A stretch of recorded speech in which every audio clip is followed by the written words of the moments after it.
Laura Salvelve Ülemiste Cityst.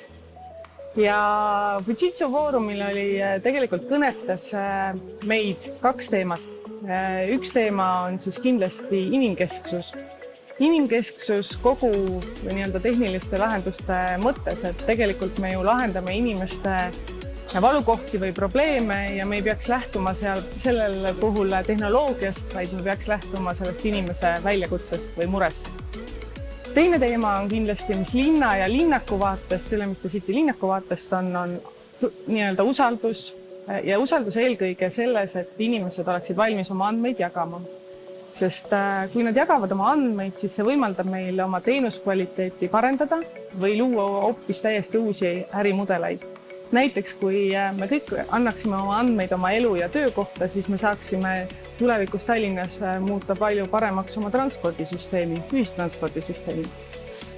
Mis konkreetselt lahendusi puudutab, siis kindlasti kõnetas videotuvastusel või turvakaameratest lähtuv parkimislahendus, mis meil küll on juba püsti, aga mille puhul me näeme, et me tahame edasiarendusi teha just selle tuvastamise täpsuse osas ning loodame, et näiteks Fujitsu tarkvara piloteerimisel me saame häid uusi kogemusi. Ja kuna ligipääsud ja inimeste autentimine on meil teenuse igapäeva osa, siis ka Palm Securi lahendus, mis veeni ehk siis käe näitamisel sinu isiku tuvastamine on meie jaoks väga põnev ja tahaksime seda kindlasti testida.